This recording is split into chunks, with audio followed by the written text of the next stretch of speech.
ಶ್ರೀಮಾತ್ರೇ ನಮಃ. ಶ್ರೀ ಗುರುಭ್ಯೋ ನಮಃ. ರಾಮಾಯಣ ಅಯೋಧ್ಯಕಾಂಡ ಎಲ್ಲರಿಗೂ ನಮಸ್ಕಾರ. ಕಳೆದ ಒಂದು ಸಂಚಿಕೆಯಲ್ಲಿ ರಾಮ ಅನೇಕ ರಾಜ ಹೇಗೆ ಪರಿಪಾಲನೆ ಮಾಡಬೇಕು, ಎಲ್ಲೆಲ್ಲಿ ದೃಷ್ಟಿ ಇಡಬೇಕು, ಯಾವ್ಯಾವ ಕಾರ್ಯಗಳನ್ನು ಮಾಡಬೇಕು ಅಂತ ಭರತನಿಗೆ ಹೇಳುವಂಥ ಒಂದು ಶುಭ ಸಂದರ್ಭದಲ್ಲಿ ನಾನು ರಾಮಾಯಣವನ್ನು ಮುಗಿಸ್ಕೊಟ್ಟಿದ್ದೆ. ಆಗ ರಾಮನ ಮಾತನ್ನು ಕೇಳಿರುವಂಥ ಭರತ, ಅಣ್ಣ ನೀನು ನನಗೆ ಇಷ್ಟೆಲ್ಲ ವಿಷಯಗಳನ್ನ ಕೇಳಿದೆ, ನನ್ನ ಬಗ್ಗೆ ಇಷ್ಟೊಂದು ಕಾಳಜಿ ವಹಿಸಿರೋದಕ್ಕೆ ತುಂಬ ಸಂತೋಷವಾಗಿದೆ ಅಣ್ಣ. ಆದರೆ ನನಗೆ ಯಾಕೆ ಅಣ್ಣ ಈ ಧರ್ಮಗಳೆಲ್ಲವೂ ರಾಜನಿಗೆ ಬೇಕು, ನಾನು ರಾಜ ಅಲ್ಲ, ಯಾವತ್ತಿಗೂ ರಾಜ ಆಗೋದಿಲ್ಲ. ಆದರೆ ಅಣ್ಣ, ನಮ್ಮ ವಂಶದಲ್ಲಿ ಇರುವಂಥ ಸಂಪ್ರದಾಯದ ಪ್ರಕಾರ ಯಾರು ದೊಡ್ಡವನಾಗಿ ಜನ್ಮಿಸಿರ್ತಾನೋ ಅವನು ಮಾತ್ರನೇ ಪಟ್ಟಾಭಿಷೇಕ ಮಾಡ್ಕೋಬೇಕು. ನನಗೆ ಒಂದೇ ಒಂದು ಧರ್ಮ ಗೊತ್ತು, ಅದೇನಂತಂದರೆ ನನಗಿಂತ ದೊಡ್ಡವರು ಇರಬೇಕಾದ್ರೆ ನಾನು ರಾಜಧರ್ಮವನ್ನು ತಿಳಿದುಕೊಳ್ಳುವಂಥ ಅವಶ್ಯಕತೆ ನನಗಿಲ್ಲ. ಅದಕ್ಕಾಗಿ ನಾನಿವತ್ತು ರಾಜಧರ್ಮವನ್ನು ತಿಳ್ಕೊಳೋದಿಲ್ಲ. ನಿನ್ನ ಹತ್ರ ಒಬ್ಬರು ಬಂದು ಕೇಳಿದ್ರೇ ನೀನು ಇಲ್ಲ ಅನ್ನೋದಿಲ್ಲ. ಅಂಥದ್ದು ರಾಜ್ಯ ಎಲ್ಲ ಬಂದುಬಿಟ್ಟು ನಿನ್ನನ್ನು ಕೇಳ್ತಾ ಇದೆ, ಪಟ್ಟಾಭಿಷೇಕ ಮಾಡ್ಕೊ ಅಂತಂದು ನೀನು ಅವರ ಕೋರಿಕೆಯನ್ನು ಹೇಗೆ ತೀರಿಸ್ತಲೇ ಇರ್ತೀಯ. ಅದಕ್ಕಾಗಿ ತಿರುಗಿ ಬಂದು ಪಟ್ಟಾಭಿಷೇಕ ಮಾಡ್ಕೊ. ನಾನು ಇಲ್ಲದೇ ಇರುವಂಥ ಸಂದರ್ಭದಲ್ಲಿ ನಮ್ಮ ಅಮ್ಮ ದಶರಥ ಮಹಾರಾಜರನ್ನು ಅಪ್ಪನನ್ನು 2 ಕೋರಿಕೆಗಳನ್ನು ಕೇಳಿದಳೆ. ಸತ್ಯಕ್ಕೆ ಕಟ್ಟು ಬಿದ್ದಿರುವಂತಹ ದಶರಥ ಮಹಾರಾಜು 2 ಕೋರಿಕೆಗಳನ್ನು ತೀರಿಸ್ತೀನಿ ಅಂತಂದರು. ಅದಕ್ಕಾಗಿ ನೀನು ಅರಣ್ಯಕ್ಕೆ ಬಂದಿದ್ಯಾ, ಆದರೆ ನಾನು ಈ ರಾಜ್ಯವನ್ನು ತೆಗೆದುಕೊಳ್ಳೋದಿಲ್ಲ. ಇದೇ ಸಮಯದಲ್ಲಿ ನಮ್ಮ ಅಮ್ಮ ವಿಧವೆ ಆಗ್ಬಿಟ್ಟಿದ್ದಾಳಣ್ಣ, ಇವತ್ತು ಅಪ್ಪ ಇಲ್ಲ ಅಣ್ಣ, ನೀನು ಹೋಗಿರೋದ್ರಿಂದ ಇಷ್ಟು ಉಪದ್ರವಗಳು ಬಂದಿದೆ ಅಂತಂತಾರಂತೆ. ಈ ಮಾತನ್ನು ಕೇಳಿತು ನನಗೆ ತಂದೆ ಮರಣಿಸಿದ್ದಾರೆ ಅಂತ ಮಾತನ್ನು ಕೇಳ್ತಿದ್ದಂಗೆ ಶ್ರೀರಾಮಚಂದ್ರ ಪ್ರಭು ಅಷ್ಟು ದೊಡ್ಡ ರಾಜ್ಯ ಹೋದ್ರು ಸ್ವಲ್ಪವೂ ವಿಚಲಿತರಲ್ಲ ಆಗದೆ ಇರುವಂಥ ಶ್ರೀರಾಮಚಂದ್ರ ಪ್ರಭು ತಂದೆ ಮರಣಿಸಿದ್ದಾರೆ ಅಂತ ವಾರ್ತೆ ಕಿವಿಗೆ ಬೀಳ್ತಿದ್ದಂಗೆ ಕುತ್ಕೊಂಡಿರೋ ಹತ್ರನೇ ನೆಲದ ಮೇಲೆ ಬಿದ್ದುಬಿಟ್ಟು ಮೂರ್ಛೆ ಹೋಗ್ಬಿಡ್ತಾರಂತೆ. ಹೀಗೆ ಮೂರ್ಛೆ ಹೋಗ್ಬಿಟ್ಟು ಸ್ವಲ್ಪ ಹೊತ್ತಿನ ನಂತರ ಪ್ರಜ್ಞೆ ಬಂದ್ಬಿಟ್ಟು ಮಣ್ಣು ಅಂತ ನೋಡಿದ್ರೆ ತಂದೆಯನ್ನು ನೆನೆಸ್ಕೊಳ್ತಾ ಮಣ್ಣಿನಲ್ಲಿ ಆ ಕಡೆ ಈ ಕಡೆ ಹೊರಳಾಡ್ತಾ ಅಳ್ತಾ ಇದ್ದಾರಂತೆ. ರಾಜ್ಯ ಹೋದಾಗಲಾಗಲಿ ಅರಣ್ಯಕ್ಕೆ ಬರಬೇಕಾಗಲಿ ಅಳದೇ ಇರುವಂಥ ರಾಮ ಇವತ್ತು ನೆಲದ ಮೇಲೆ ಬಿದ್ದು ಬಿಕ್ಕಿ ಅಳ್ತಾ ಇದ್ರೆ ಸೀತಮ್ಮ ಮತ್ತು ಲಕ್ಷ್ಮಣ ಬೇಗ ಬಂದು ಅವ್ರ ಹತ್ರ ಬರ್ತಾರಂತೆ. ಆಗ ಅವರನ್ನು ನೋಡಿರುವಂಥ ರಾಮ, ಭರತ ಈಗಲೇ ಒಂದು ವಿಷಯ ಹೇಳಿದ್ದಾನೆ, ಸೀತಾ ನಿಮ್ಮ ಮಾವನವರು ಮರಣಿಸಿದ್ದಾನೆ, ಲಕ್ಷ್ಮಣ ನಿಮಗೆ ತಂದೆ ಮರಣಿಸಿದ್ದಾನೆ, ಜೀವನದಲ್ಲಿ ಯಾವತ್ತೂ ನಡೆದೇ ಇರುವಂಥ ನಡಿಗೆಯನ್ನು ನಡೆಯೋಣಂತೆ ಸೀತಾ ಹೊರಡು ಅಂತಂತಾರೆ. ಅಂತಂದರೆ ಜೀವನದಲ್ಲಿ ಯಾವತ್ತೂ ನಡೀದಲೇ ಇರುವಂಥ ನಡಿಗೆ ಅಂತಂತಂದರೆ ನಮಗೆ ಇವಾಗ ತಿಳಿದಿಲ್ಲ. ನಮ್ಮ ಶಾಸ್ತ್ರ ಏನು ಹೇಳಿದೆ ಅಂತಂತಂದು ಹೆಣ್ಣು ಮಕ್ಕಳು ಮುಂದೆ ಹೋಗ್ಬಿಟ್ಟು ಹಿಂದ್ಗಡೆ ಗಂಡ ಮಕ್ಕಳು ಬಂದರೆ ಅದು ಅಶುಭಕ್ಕಾಗಿ ಅಂತಂದರೆ ಯಾರ್ದೋ ಶಾರ್ಥ ಕರ್ಮ ಮಾಡೋದಕ್ಕೆ ಮತ್ತು ಪಿಂಡ ಪ್ರದಾನ ಮಾಡೋದಕ್ಕೆ ಯಾರೋ ಮರಣಿಸಿದರೆ ಮರಣಿಸಿರುವಂಥ ವ್ಯಕ್ತಿಯನ್ನು ನೋಡೋದಕ್ಕೋಸ್ಕರ ಪಾರ್ಥಿವ ಶರೀರ ನೋಡೋದಕ್ಕೋಸ್ಕರ ಹೆಣ್ಣು ಮಕ್ಕಳು ಮುಂದೆ ಹೋಗಿ ಗಂಡ ಮಕ್ಕಳು ಹಿಂದೆ ಹೋಗ್ತಾರಂತೆ. ಇದನ್ನು ನಡಿಬಾರದೆ ಇರುವಂಥ ನಡಿಗೆ ಅಂತಂತಾರೆ. ಆದರೆ ನಮಗೆ ಇವಾಗ ಏನು ಹೇಳ್ಕೊಟ್ಟಿದ್ದಾರೆ ಅಂತಂದರೆ ಸಿನಿಮಾದಲ್ಲಿ ಆಗಿರಲಿ ಫ್ಯಾಷನ್, ನಾನು ಆಗಲೆಲ್ಲ ಸಿನಿಮಾದವ್ರನ್ನ ಬೈತಾ ಇದ್ದೀನಿ ಅಂತ ಹೇಳ್ಬೇಡ್ರಿ, ತಿಳಿದಲ್ಲ ಅವರು ನಮಗೆ ಶಾಸ್ತ್ರ ವಿರುದ್ಧವಾಗಿರುವಂಥದ್ದು ಕೆಲವು ಭಾಳಷ್ಟು ನಮಗೆ ಭಾಳನೇ ತಲೆಯಲ್ಲಿ ಹುಳವನ್ನು ಬಿಟ್ಬಿಟ್ಟು ಭಾಳ ಅನಾಚಾರಗಳು ನಮ್ಮಿಂದ ಮಾಡಿಸಿದ್ದಾರೆ ಸಿನಿಮಾಗಳಲ್ಲಿ. ಏನು ಮಾಡಿಸಿದ್ದಾರೆ ಅಂತಂದರೆ ಒಬ್ಬ ಗಂಡಸು ಹೊರಗಡೆ ಹೋಗ್ತಾ ಇರ್ತಾನೆ, ನಾನು ಎದುರು ಬಂದರೆ ನಿಮಗೆ ಶುಭ ಶಕುನ ಅಂತ ಅದು ಅವ್ರಿಗೆ ಎದುರು ಬಂದುಬಿಟ್ಟು ಬಾಯ್ ಅಂತ ಹೇಳ್ತಾರೆ. ನಮ್ಮ ಶಾಸ್ತ್ರ ಏನು ಹೇಳುತ್ತೆ ಅಂತಂದರೆ ಗಂಡು ಮನೆಯಿಂದ ಹೊರಗಡೆ ಹೋಗ್ಬೇಕಾದ್ರೆ ರಂಗೋಲಿ ಹಾಕಿರಬೇಕು ಹೆಣ್ಣು, ಅವನು ಕ್ಷೇಮವಾಗಿ ತಿರುಗಿ ಬರ್ತಾನೆ, ಅಳು ಕೂಡ್ದು ಹೆಣ್ಣು ಕಣ್ಣೀರು ಆಗ್ತಾ ಗಂಡು ಮಕ್ಕಳನ್ನು ಬೈತಾನು ಕಳಿಸ್ಕೊಡ್ಕೊಡ್ದು. ನಂತರ ಹೆಣ್ಣು ಗಂಡೇನಾದರೂ ಹೊರಗಡೆ ಹೋಗಬೇಕಾದ್ರೆ ಹೊಸಲನ್ನು ದಾಟದಲ್ಲಿ ಹೊಸಲಿನ ಒಳಗಡೆನೇ ಇದ್ಬಿಟ್ಟು ಅವ್ರಿಗೆ ಬೀಳ್ಕೊಡುಗೆನು ಅಂತಂದರೆ ಹೋಗಿ ಬರ್ತೀನಿ ಅಂತ ಹೇಳಿದಾಗ ಸರಿ ಹೋಗಿ ಬನ್ನಿರಿ ದೇವ್ರು ಒಳ್ಳೇದು ಮಾಡಲಿ ಅಂತ ಹೇಳಬೇಕು ಅಂತ ನಮ್ಮ ಶಾಸ್ತ್ರಗಳು ಹೇಳ್ತಾ ಇದೆ. ಇದೇನಪ್ಪ ಇದು ಹೆಣ್ಮಕ್ಳು ಹೊರಗಡೆ ಕೂಡ ಬರದೇ ಇರುವಂಥ ಸ್ವತಂತ್ರ ಇಲ್ವಾ ಅಂತಂತಂದರೆ ನೋಡ್ರಿ, ಇಲ್ಲಿ ಗಂಡು ಮಕ್ಕಳು ಮುಂದೆ ನಡ್ಕೊಂಡು ಹೆಣ್ಮಕ್ಳು ಹಿಂದೆ ಬರಬೇಕು ಅಂತಂದರೆ ರಸ್ತೆಯಲ್ಲಿ ಹೋಗಬೇಕಾದ್ರೆ ನಾನು ಹೇಳ್ತಾ ಇರುವಂಥದ್ದು ಉದಾಹರಣೆಗೆ ಮನೆಯಿಂದಲ್ಲ, ರಸ್ತೆಯಲ್ಲಿ ಹೋಗ್ತಾ ಇದ್ದರೆ ಯಾವುದೋ ಒಂದು ನಾಯಿ ನಮ್ಮ ಮೇಲೆ ಸಡನ್ನಾಗಿ ಅಟ್ಯಾಕ್ ಮಾಡ್ಬೋದು. ಗಂಡು ಮಕ್ಕಳ ಥರ ನಾವು ಭೀತಿ ಇಲ್ದರೆ ಧೈರ್ಯದಿಂದ ಇರ್ತೀವ. ನಾನು ಒಂದು ಹೆಣ್ಣುಮಗಳಾಗಿ ಹೇಳ್ತಾ ಇದ್ದೀನಿ, ನನ್ನ ತಮ್ಮಂದರು ನಮ್ಮ ಮನೆಯಲ್ಲಿರುವಂಥ ಗಂಡು ಮಕ್ಕಳಾದರೆ ಗದರ್ಕೊಂಡ್ಬಿಡ್ತಾರೆ, ಅದು ಹೋಗ್ಬಿಡುತ್ತೆ. ಆ ಧೈರ್ಯ ನನಗಿಲ್ಲ, ಬಿದ್ದು ಬಿಡ್ತೀನಿ ಆಯಿತಾ. ನಂತರ ಯಾರೋ ದುಷ್ಟರ ಕಣ್ಣು ನಮ್ಮ ಮೇಲೆ ಬೀಳ್ಬೋದು, ಯಾರು ಕಾಮುಕರ ಕಣ್ಣು ನಮ್ಮ ಮೇಲೆ ಬೀಳ್ಬೋದು.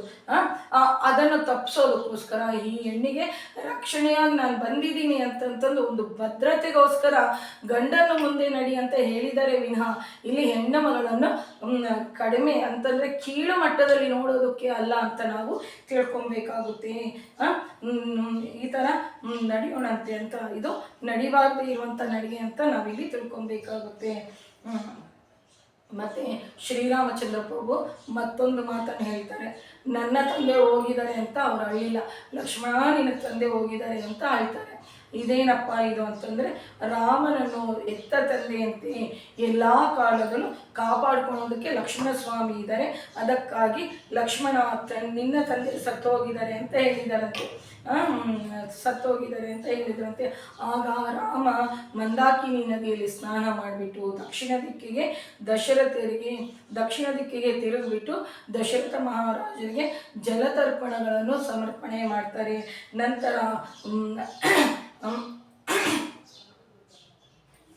ಲಕ್ಷ್ಮಣನನ್ನು ಕರೆದುಬಿಟ್ಟು ಪರ್ಣಶಾಲೆಯಲ್ಲಿ ಇರುವಂತಹ ಗಾರೆಕಾಯಿನ ಅಂತಂದರೆ ಒಂದು ತರಹದ ಮರಕ್ಕೆ ಬಿಡುವಂಥ ಒಂದು ಹಣ್ಣು, ಅದು ಕಾಯಾಗಿರುತ್ತಲ್ವ ಅಂತಂದರೆ ಅದು ಮಾಗಿರೋದಿಲ್ಲ, ಹಣ್ಣಾಗಿರೋದಿಲ್ಲ. ಆ ಥರದ್ದು ಅದು ನೋಡಿದ್ರೆ ಒಂಥರ ಅಂಟಂಟಾಗಿರುವಂಥದ್ದು. ಅಂತಂದರೆ ಆ ಗಾರೆ ಕಾಯಿನ ಒಂದು ಅಂಟು ಬಾಯಲ್ಲಿ ಹಾಕ್ಕೊಂಡ್ರೆ ಫೆವಿಕಲ್ಗಿಂತಲೂ ಅಂಟ್ಕೊಳ್ತಾ ಇರುತ್ತೆ. ಅಂಥ ಒಂದು ಇದನ್ನು ತಿಂತಾ ಇರ್ತಾರಂತೆ ಯಾರು, ಶ್ರೀರಾಮಚಂದ್ರ ಪ್ರಭು ತಿಂತಾ ಇರ್ತಾರಂತೆ.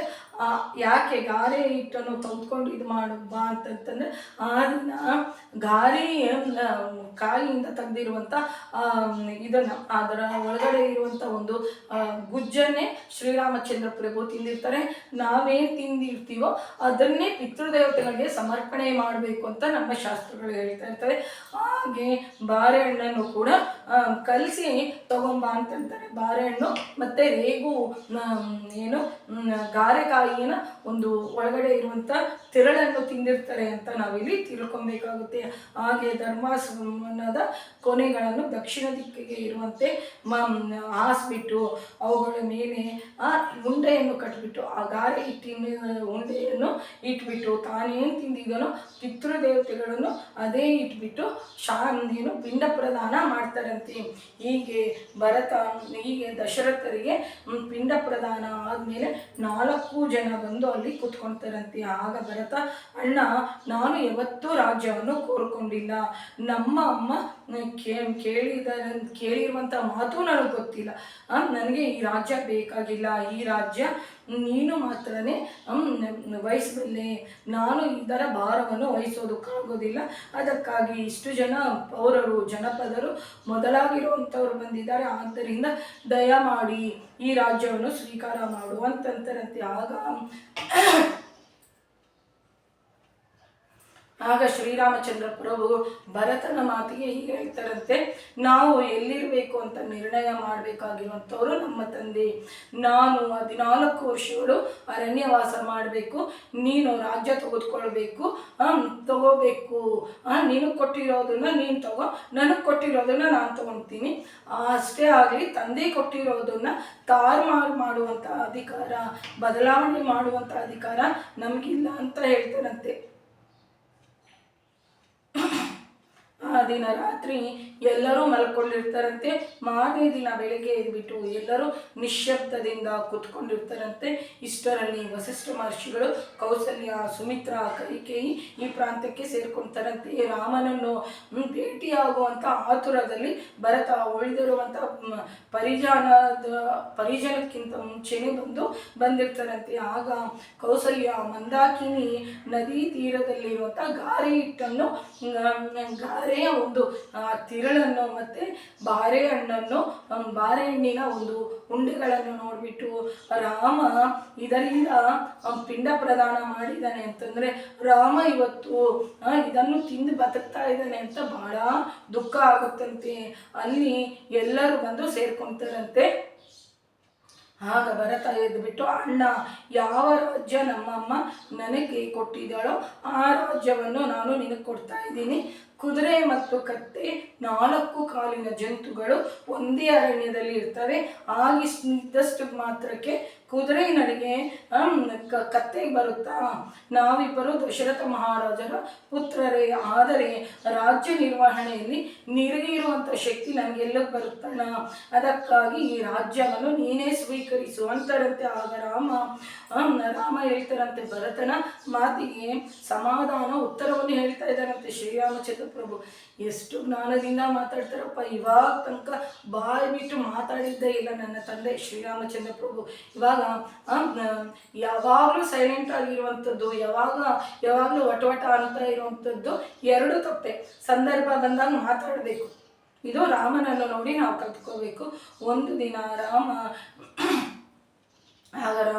ಒಂದು ಮಹಾಸಮುದ್ರದಲ್ಲಿ 2 ಕಡ್ಡಿಗಳು ಹೊಡ್ಕೊಂಡು ಹೋಗ್ತಾ ಇರ್ತವೆ. ಕಡ್ಡಿ ಅಂದರೆ ಕಡ್ಡಿ ಪುಳ್ಳೆಗಳು ಹೊಡ್ಕೊಂಡು ಹೋಗ್ತಾ ಇರ್ತವೆ. ಸ್ವಲ್ಪ ಕಾಲ ಕಳೆದು ಪ್ರವಾಹದಲ್ಲಿ ತೇಲ್ತಾ ಇರ್ತವೆ. ಈ ಕಡ್ಡಿಗಳು ಪ್ರವಾಹದಲ್ಲಿ ಯಾವುದೋ ಒಂದು ದಿನ ಬೇರಾಗದಲ್ಲೇ ತಪ್ಪೋದಿಲ್ಲ. ನಮ್ಮ ಜೀವನೂ ಕೂಡ ಅಷ್ಟೇ.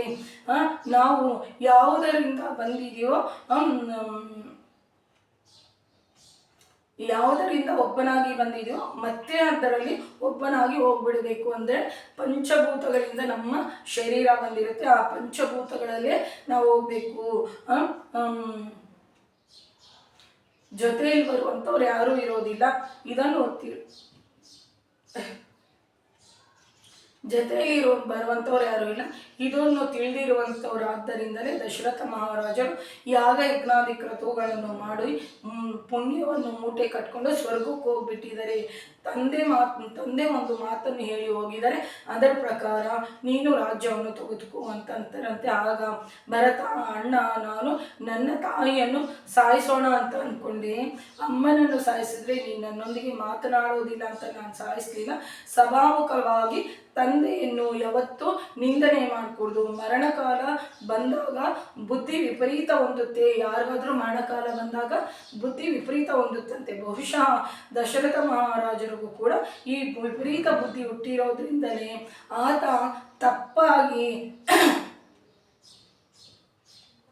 ತಪ್ಪಾಗಿರುವಂಥ ನಿರ್ಣಯವನ್ನು ಮಾಡಿ ತಪ್ಪಾಗಿರುವಂಥ ಕೆಲಸವನ್ನು ಮಾಡಿದರೆ. ಇಕ್ಷ್ವಾಕು ವಂಶದ ಸಂಪ್ರದಾಯದ ಪ್ರಕಾರ ದೊಡ್ಡವರು ಪರಿಪಾಲನೆ ಮಾಡಬೇಕಾಗಿರುವಂಥ ರಾಜ್ಯವನ್ನು ಧರ್ಮ ತಪ್ಪಿ ನನಗೆ ಕೊಟ್ಟಿದ್ದಾರೆ. ಒಂದು ವೇಳೆ ತಂದೆ ಏನಾದರೂ ಮಾಡಬಾರದೇ ಇರುವಂಥ ಕೆಲಸ ಮಾಡಿದ್ರೆ ಕುಮಾರ ಅದನ್ನು ತಿದ್ದಬೇಕು. ಅದಕ್ಕಾಗಿ ನೀನು ಈ ತಪ್ಪನ್ನು ತಿದ್ದು.